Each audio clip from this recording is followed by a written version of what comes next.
की जितनी जनसंख्या रहेगी, कई देशों की 12 करोड़ इस पार्टी के भारत में सदस्य हैं, और विश्व की सबसे बड़ी पार्टी, और उसमें भी किसान मोर्चा एक महत्वपूर्ण विंग, और महत्वपूर्ण विंग में भी जिम्मेदारी यही दी है। तो मैं भी प्राणपण से इस जिम्मेदारी को पूरा करने की कोशिश करूंगा। जो असीम प्रेम दिया, जो स्नेह आपने दिया, और जो आशा की किरण मुझे आपकी आंखों में दिखाई दे रही, ये साधारण आशा नहीं है। हम एक एक, चाहे वो समस्यात्मक पक्ष रहे, चाहे सरकार का प्रशासनिक, सब पक्षों पर हम चिंतन करेंगे। अभी मेरी कार्यकर्ताओं से लंबी चर्चा कुछ मामलों में हुई है। अभी हम आगे और बैठेंगे तो उनकी चर्चा करेंगे कि किस प्रकार हमारा मोर्चे का काम पहले भी अच्छा रहा है, माननीय रणवीर सिंह जी के नेतृत्व में।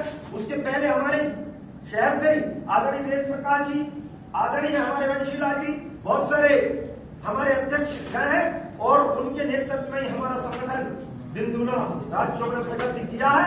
हम उनके पद चिन्हों पर और उनके बताए हुए निर्देशों पर हम आगे बढ़ाने का प्रयास करें। इस गाला भूमि को नमन वंदन करते हुए इस माटी ने बहुत कुछ दिया।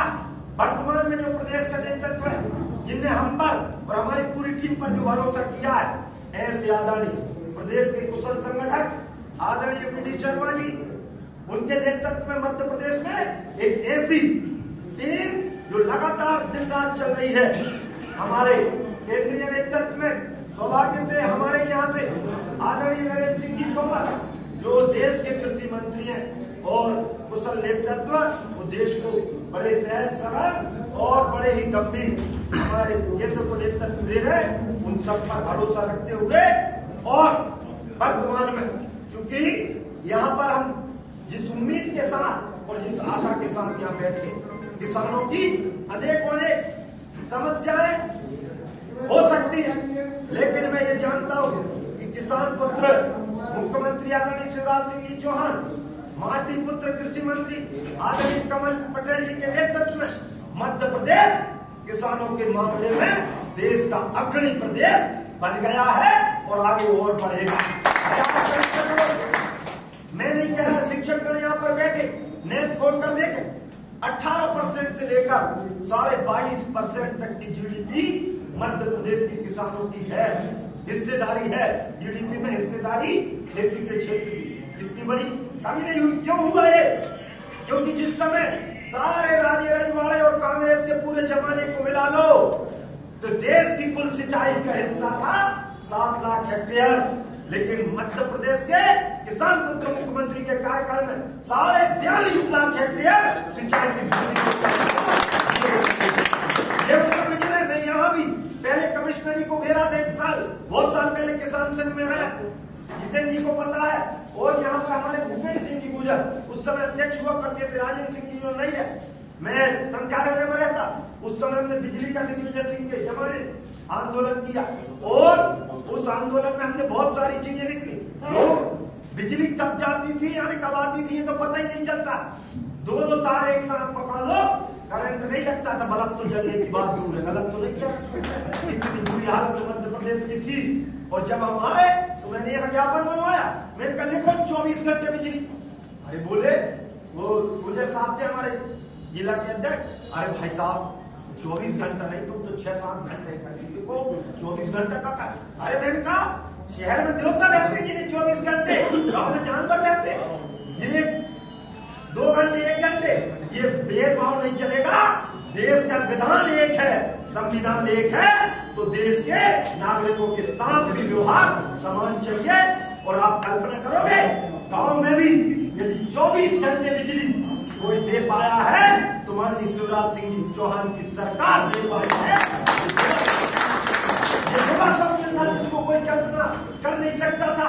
ऐसे ही सहकारिता के मामले में देख लें, और ऐसे ही चाहे हमारी गेहूं और सरसों की एक बात कहकर मैं बात को, क्योंकि अभी अपने कार्यकर्ताओं से तुरंत में सभा तो दूसरी जगह होनी, क्योंकि आज तो सहज ढंग से आप सब मिले, तो मैं एक आग्रह के साथ कि आपका क्षेत्र सरसों का क्षेत्र, आपका क्षेत्र, अपना क्षेत्र, हमारे ग्वालियर चंबल का क्षेत्र, चंबल मैया की कृपा से, अन्य जो संसाधन है उनकी कृपा से हमारा क्षेत्र गेहूं का भी क्षेत्र है।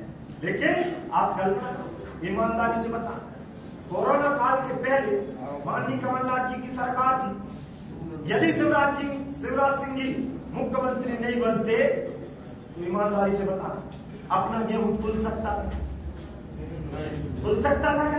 अरे उस काल में जहां एक शहर से दूसरे शहर की तो कल्पना नहीं, एक गांव से दूसरे गांव ट्रांसफर नहीं हो रहे थे, उस स्थिति में भी मध्य प्रदेश के जननायक मुख्यमंत्री ने जब शपथ ग्रहण करी 23 तारीख में, वो गेहूं के पहले आदेश जो जारी करे, ऐसा वैसा गेहूं नहीं, पंजाब को भी हमने पछा दिया और देश का नंबर 1 प्रदेश किसानों की मेहनत, इसलिए मैं नहीं करता कि ऐसे मुख्यमंत्री जो किसानों के हित के लिए, चाहे ओला हो चाहे माला हो, हर किसी चर्चा कोई लोग समझते नहीं। मैंने एग्रीकल्चर इकोनॉमिक्स पढ़ा है, उसके बाद ही मैं इस विधा में आया हूं। तो मेरा एक निवेदन कि एक चीन में कहावत चलती थी उस जमाने में, शिक्षक बेटे इसलिए बता देता हूं, चीन में एक कहावत चलती थी, किसी देश का विकास कुछ दिनों के लिए करना है तो अच्छे उद्योग धंधों को बढ़ावा, अच्छे व्यापार को बढ़ावा, यदि कुछ दशकों के लिए करना है, 10, 20, 50 साल के लिए, तो अच्छी खेती को बढ़ावा, यदि 100, 200, 300 सालों के लिए करना है तो अच्छे बाग बगीचे लगवाओ, तालाब बनवाओ, नहर बनवाओ। लेकिन किसी देश का विकास यदि जन्म जन्मांतर के लिए करना है तो अच्छी शिक्षा को बढ़ावा दो। और उपहास थे एक जमाने में, दिग्विजय सिंह के जमाने में 500, 800, 1000, गलत तो नहीं कह रहा, फिर 2256, 2820 और 3384, गलत तो नहीं है। कितनी तनख्वाह और कितने दिन तक पाई? 10 साल तक। और तुम्हारा वेतन पत्रक निकाल के देख लेना, माननीय शिवराज सिंह जी जब बने तो शिवराज सिंह जी जनता के नायक, वेतन पत्रक उस समय का, और उसके बाद का उठा के देखे 2256 से 50,000 तक ले जाने का किसी ने काम किया है तो माननीय शिवराज सिंह जी चौहान ने किया है, और भारतीय जनता पार्टी की सरकार।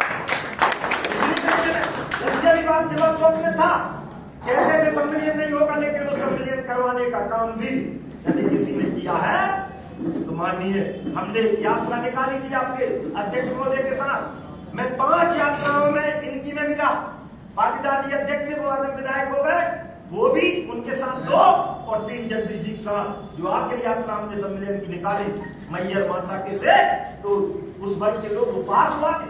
हमने कहा शिक्षा विभाग में सम्मेलन, और जब शिक्षा विभाग में सम्मेलन के लिए ये काम नहीं होगा, लेकिन हुआ क्यों?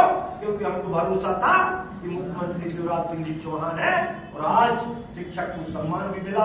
माननीय लालकृष्ण आडवाणी जी से जब हम मिले थे दिल्ली के अंदर जब आंदोलन हुआ 2005 में, तो उस समय उन्होंने जो बात कही थी कि शिक्षक को सम्मान नहीं मिलना चाहिए, उसकी पूर्ति में मध्य प्रदेश का पूरा नेतृत्व लगा है।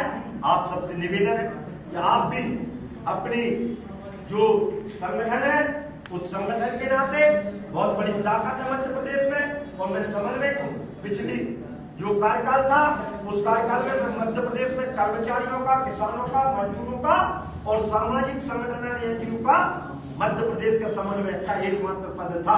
भाई साहब को जानकारी, इसलिए मैं बता रहा हूँ कि मैंने इन क्षेत्रों में, महिलाओं के क्षेत्र में भी बड़े काम किए, युवाओं के क्षेत्र में, लेकिन कमलनाथ जी ने जो किया, मुफ्त की पढ़ाई बंद, संबल योजना बंद, जो अपनी बिजली पर सब्सिडी वो बंद, जो निजी ट्रांसफार्मर की योजना है वो बंद, उल्टे कर्ज माफी का नाम किया, 2-2 लाख रुपए का लाल पीले हरे नीले कार्ड दिए, कोई अर्थ नहीं निकला, किसान को डिफॉल्टर बना दिया, 0% गायब कर दिया।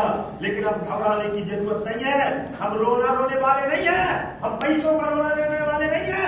मुख्यमंत्री जी ने शपथ ली और मात्र 15 दिन के अंदर 2000 से ऊपर आने लगभग 2500 करोड़ रुपए की राशि किसानों के बीमे में जमा करवा के किसानों को लाभ दिलाने का काम किया है। अब ये मुखिया पैसा वाला मुखिया नहीं है, ये जनजन का नायक है, और देश के मुखिया भी भैया पढ़े लिखे और प्रबुद्ध जन हो तो ईमानदारी से बताना। मैं तो बात समाप्त कर रहा हूँ, नहीं शुरू हो जाता हूँ तो बंद ही नहीं होता, विषय अलग अलग प्रकार के हैं, इसलिए एक निवेदन के साथ बात शुरू कर रहा हूँ। बुद्धिजीवी वर्ग हो, और एक बात बताओ भैया, हाथ खड़े करके ही बताने पड़ेंगे। हम कहते थे हमारे श्यामा प्रसाद मुखर्जी के अनुसार एक देश में 2 प्रधान 2 विधान 2 निशान नहीं चलेंगे। मैं आपसे पूछना चाहता हूं, यदि मोदी जी नहीं होते तो कश्मीर समस्या हल होती क्या? ईमानदारी। और ये अच्छा हुआ कि बुरा हुआ? अरे मोदी जी नहीं होते तो कश्मीर समस्या हल नहीं होती। मोदी जी नहीं होते तो 3 तलाक का कानून लागू हो सकता था क्या? मोदी जी नहीं होते तो समान नागरिक संहिता आ सकती थी क्या भैया? मोदी जी नहीं होते तो गांव की माताओं बहनों को सम्मान। मैं इस क्षेत्र में कई दिनों रहा हूं, लोटा लेकर सुबह सुबह जाते थे, लोगों ने उपहास उड़ाया।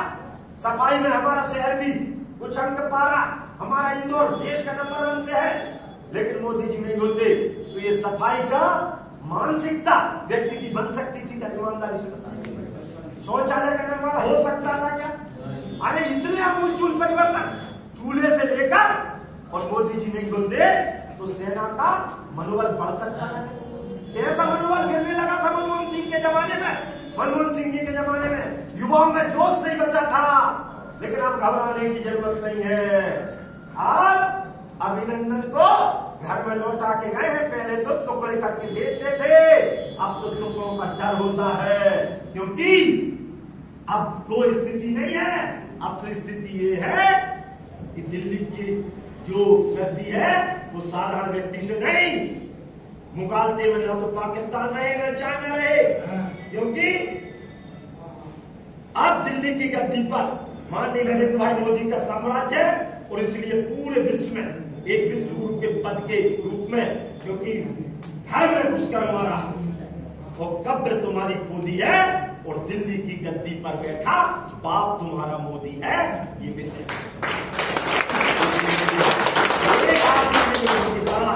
भैया ये बताओ, इन सब के बाद भी देश के अंदर अयोध्या में ही नहीं पूरे देश में राम मंदिर का माहौल है। तुम तो बताओ, मोदी जी नहीं होते तो राम मंदिर बन तो आवाज ही नहीं राम मंदिर कैसा कि जन जन के मन में राम रवे, हर प्राण प्राण में सीता है, कंकर कंकर शंकर इसका, हर श्वास श्वास में गीता है, जीवन की धड़कन रामायण पग पग पर बनी पुनीता है। यदि राम नहीं है श्वासों में तो प्राणों का घट रीता है।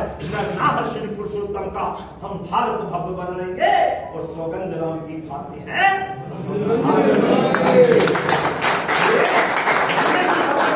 ये मंदिर अयोध्या का मंदिर नहीं है, ये राष्ट्र का मंदिर है, जहां से संस्कार हमारा हिस्सा भी उस मंदिर में गया है कि नहीं गया है ना। ये साधारण मंदिर नहीं बन रहा, पूरी राष्ट्र की चेतना का केंद्र हमारा मंदिर रहेगा। मोदी जी के नेतृत्व में हम उस सपने को साकार करेंगे जो नास्त्रे नमस्ते घोषणा करी थी कि पूरे विश्व के अंदर एक नेतृत्व आएगा। मेरे गुरुजी बैठे हैं, उनने रविन्द्रनाथ टैगोर की एक पंक्ति हमें बचपन में सिखाई, मैं उनको कहते हुए आज अपनी अधूरी बात कर रहा हूँ, आगे पूरी करूंगे, पूरा करूंगा। लेकिन एक बात बताओ भैया, अगली बात हो गया और मैं अधूरी बात छोड़ रहा हूँ। एक रॉबर्ट फ्रॉस्ट की अंग्रेजी में पंक्तियां हैं, उन्होंने कहा था कि woods are lovely, dark and deep, but I have promises to keep, miles to go before I sleep, miles to go before I sleep। जिसका कि रविन्द्रनाथ जी टैगोर ने ट्रांसलेशन किया है कि सघन गहन पर मोहक मंतरु, रह रह मुझे बुलाते हैं, किंतु किए जो वादे मैंने याद मुझे वो आते हैं। अभी कहाँ आराम मुझे ये मुख नियंत्रण चलना है, अभी मुझे तो मीलों मुझको चलना है, अभी मुझे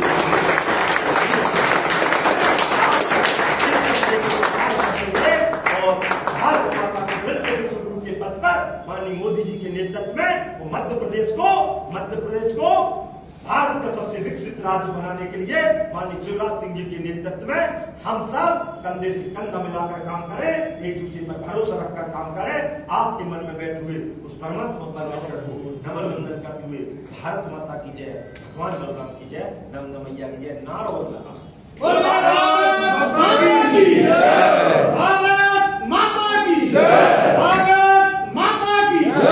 ये हाथ खड़े का नहीं हो रहा, किराए के हैं। हाथ खड़े करके भगवत सत्ता की भारत माता की। मैं बोलूंगा कौन बनाता हिंदुस्तान, आप बोलेंगे भारत का मजदूर किसान। अरे कौन किसान, कौन बनाता हिंदुस्तान, भारत का मजदूर किसान। भारत माता की जय।